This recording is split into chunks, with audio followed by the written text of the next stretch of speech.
All right, let's get right into it. Today we're taking a deep dive into something you really need to know about reloading scams. It's not the most cheerful topic, but trust me, understanding how these scams work, it's like having a secret weapon to protect yourself and the people you care about. Because nobody wants to be a victim of a scam, right? Right. And the really scary thing is how these scammers, they just keep coming back. They don't just hit you once, Yeah. They exploit your trust and Yeah. they make everything feel so urgent, and then they try to pull you back in over and over again. And that makes you feel desperate to get your money back. So they're basically picking on people who are already feeling kind of vulnerable. Exactly. Yeah. They're looking for people who are easy to manipulate. And to be clear on what we're talking about today, a reloading scam, this is a type of fraud where the scammer tricks you into sending them money again and again. Yeah. Usually they use these prepaid debit cards or gift cards, those things. Yeah. So they lure you in with some story that sounds believable, and then before you know it, they've got your card details and your PIN, and they've drained your account. That's pretty unsettling.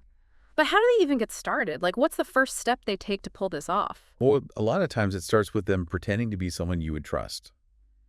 Someone like a government official or somebody from tech support at like a big company, or even a family member who's in trouble. They create a situation that either really scares you or gets you super excited. Oh, yeah. One of the articles we read mentioned this woman who got a call from someone pretending to be from the IRS. I read that one too.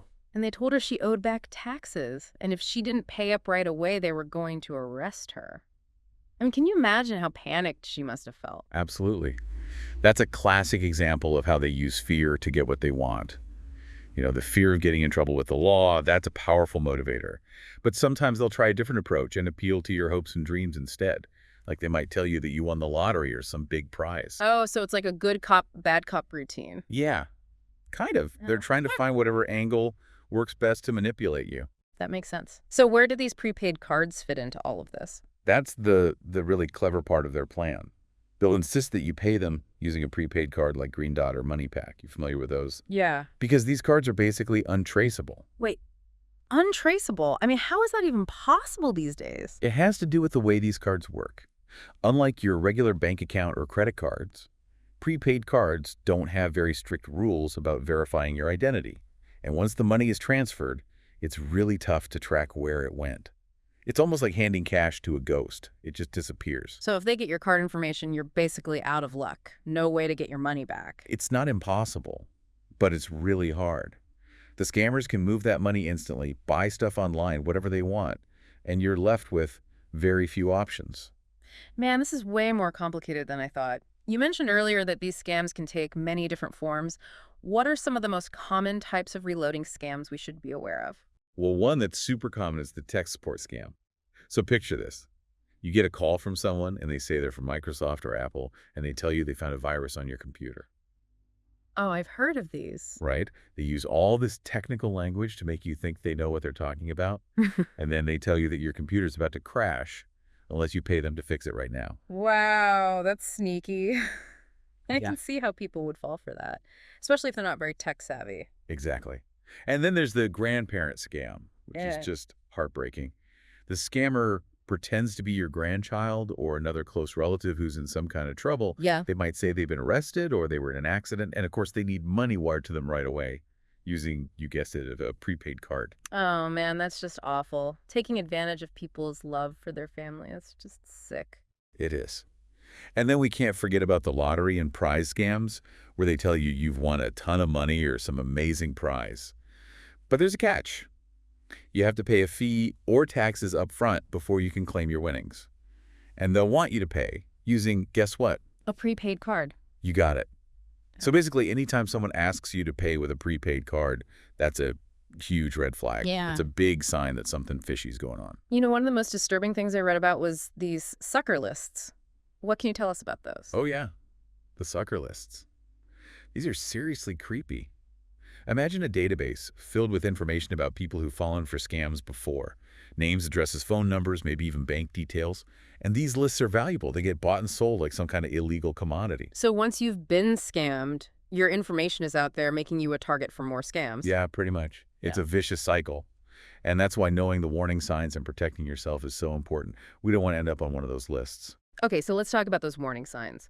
What are some red flags that should make us think twice and be extra careful?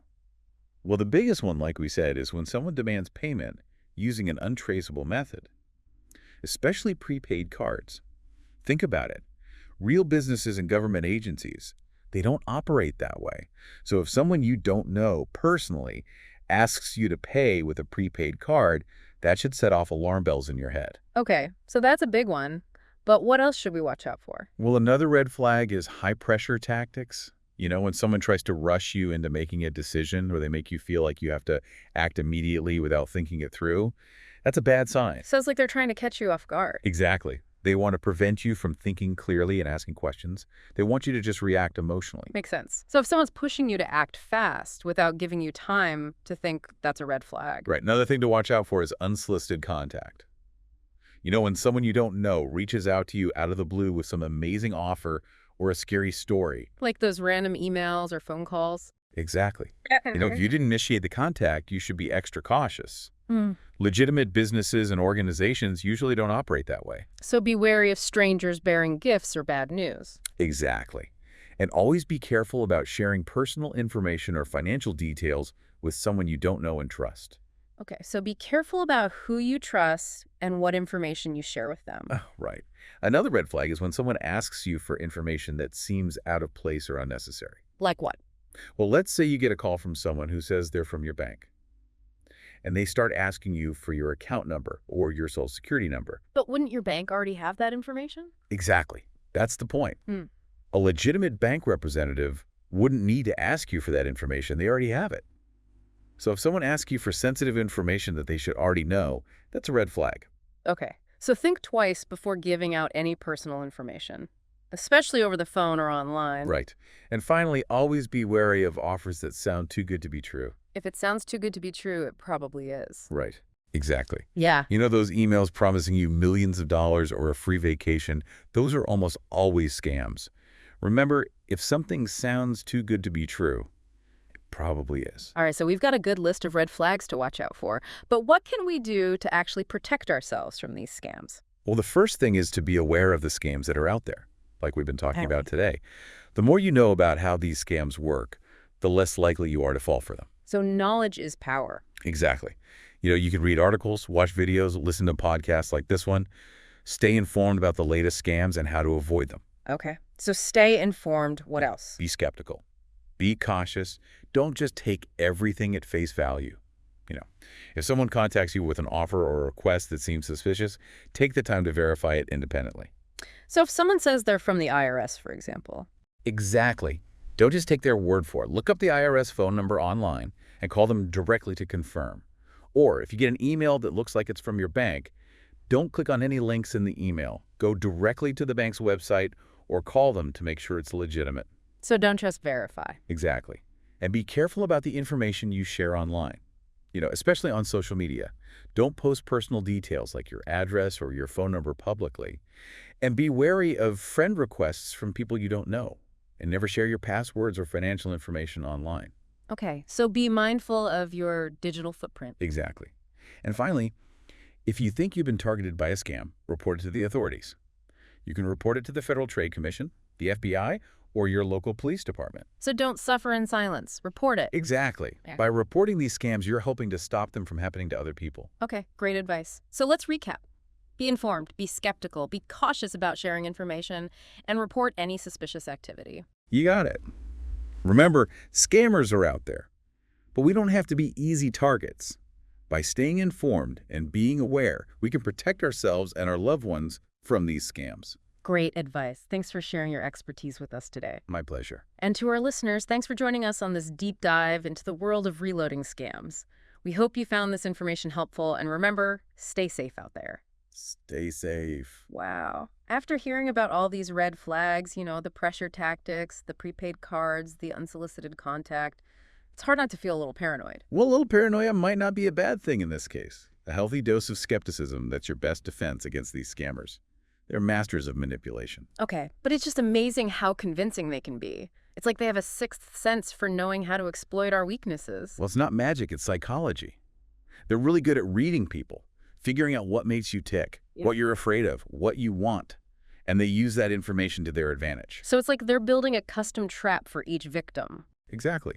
They size you up, figure out your weak spots, and then tailor their approach to get the best results. And that's why it's so important to understand their game. The more you know about their tactics, the less likely you are to fall for them. Okay, so let's talk about those tactics. How do they create that sense of urgency and fear? Well, one way is by using threats.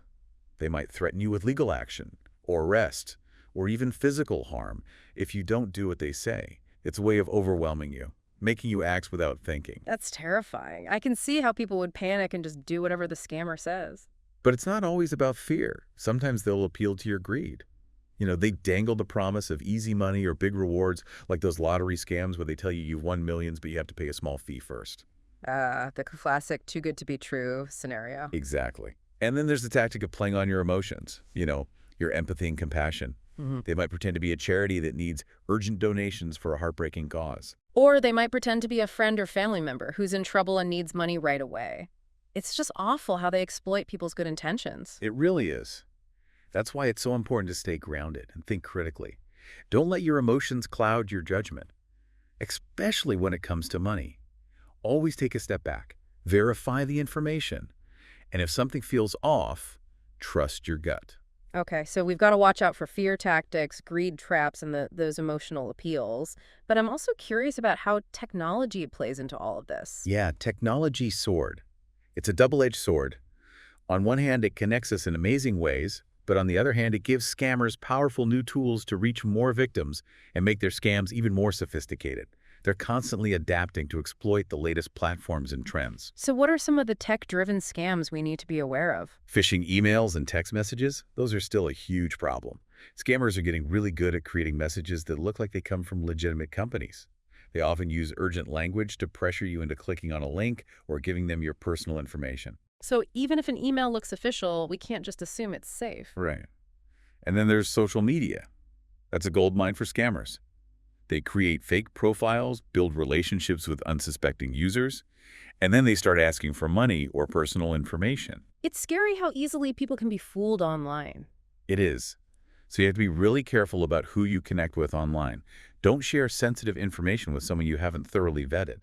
So basically, treat online interactions with the same caution you would in real life. If a stranger walked up to you on the street and asked for your bank account number, you wouldn't give it to them. Right. Of course not. So apply that same level of skepticism online. Exactly. Yeah. Don't be afraid to say no, block suspicious accounts, and report any suspicious activity to the platform. And what about those robocalls? It seems like I get a million of them every day. Robocalls are a massive problem. And yes, scammers are using them heavily. They can reach thousands of people with very little effort, spreading misinformation, phishing for details, trying to sell you things you don't need. And they're getting more sophisticated too. Right. Like mimicking real voices and stuff. Yeah, unfortunately. Some robocall technology is so advanced now that it can mimic human voices and even respond to your questions. That makes them sound very convincing. So how do we fight back against this robocall invasion? Well, there's no easy solution. But one thing you can do is register your phone number with the National Do Not Call Registry. That might help reduce some of the unwanted calls. And there are also call blocking apps that you can use to filter out spam calls. So those can be helpful. Yeah. And remember, if you don't recognize the number, don't answer. Just let it go to voicemail. If it's important, they'll leave a message. So be proactive, use the tools available, and if in doubt, don't pick up. Exactly. Knowledge and caution, those are your best weapons in this digital battleground. Okay, so we've talked about the psychological tricks, the tech tools, and the importance of staying alert. But what happens if, despite all of our precautions, someone actually falls victim to one of these scams? What should they do? That's a great question. And it's one that we're going to tackle in the next part of our deep dive. Because even with the best defenses, anyone can fall prey to a well-crafted scam. The important thing is to know what steps to take to minimize the damage and protect yourself going forward. That's a really good point. So stay tuned, folks, because in the final part of our deep dive, we're going to discuss what to do if you've been scammed and how to reclaim your sense of security. Welcome back. So we've spent this deep dive exploring these reloading scams, the tactics, the red flags, the ways technology is involved. But let's face it, even with all that knowledge, sometimes people still fall victim to these schemes. What happens then? It's a tough question, but it's an important one. Because even with all the knowledge and precautions in the world, anyone can be fooled, especially when they're caught off guard or feeling vulnerable. Right. So let's say the worst has happened and someone realizes they've been scammed. What are the most important things they should do right away? The first thing is, don't panic. It's natural to feel overwhelmed with shame or guilt or anger. But those emotions, they can paralyze you. And that's exactly what the scammers want. They're counting on it. So taking action is key. But where do you even begin? Speed is essential. The minute you realize you've been scammed, contact the company that issued the prepaid card you used. They might be able to freeze the card to stop any more transactions or even try to trace the funds. But honestly, the chances of getting your money back are pretty slim. So every second counts. What else should someone do right away? File a complaint with the Federal Trade Commission, the FTC. They have a website where you can report scams. And it's a pretty simple process. Just provide as much detail as you can. Dates, times, names, any communication you had with the scammer, transaction details. Anything you can remember. It's like building a case file, right? And speaking of documentation, it's probably a good idea to keep records of everything. Emails, text messages, phone call logs, anything that might be helpful later on. Absolutely. That documentation will be crucial if you need to take further action, like working with law enforcement or disputing charges with your bank. Okay, so contact the card issuer, file a report with the FTC, document everything. But what about the emotional impact? Falling victim to a scam can be really traumatic. People might feel vulnerable, embarrassed, maybe even foolish. What advice would you give for dealing with those feelings? The most important thing is to remember you're not alone. It's easy to blame yourself, but you have to understand that you're a victim of a crime. These scammers are professionals. They've perfected their techniques to exploit even the most careful people. It's not a reflection of your intelligence or your judgment. Exactly. Reach out for support. Talk to trusted friends or family members. Consider professional counseling. And check out resources like the National Center for Victims of Crime. They provide guidance and support to help people cope with the emotional aftermath of these experiences. Sometimes just talking about it can make a big difference. Right. Absolutely. Sharing your story not only helps you process what happened, but it can also warn others. And the more we talk openly about these scams, the more awareness we raise. And that's a powerful weapon against fraud. Okay, so we've covered the practical steps and the emotional support. As we wrap up this deep dive, what are some key takeaways you want our listeners to remember? The most important thing is to be skeptical in all your interactions, especially online and over the phone. If something sounds too good to be true, it probably is. Don't be afraid to ask questions, verify information, and say no if something doesn't feel right. Trust but verify. Exactly. And remember, knowledge is power. Yeah. The more you understand about how these scams work, the better you'll be at spotting them and protecting yourself. Well said. So stay informed, stay vigilant, and share this knowledge with others. We're all in this together. By working together and raising awareness, we can make it harder for these scammers to succeed and create a safer environment for everyone. Absolutely. We can't let fear control us. Knowledge, awareness, and a healthy dose of skepticism, those are our best defenses. Thank you so much for sharing your expertise with us today. It's been a fascinating and eye-opening journey into a dark corner of the world. But ultimately, it's about empowering ourselves. You're welcome. It's been great talking to you. And to all of our listeners, thank you for joining us on this deep dive into reloading scams. We hope you found this episode informative, and most importantly, that you feel more confident about protecting yourself from these scams. Stay curious, stay informed, and stay safe out there.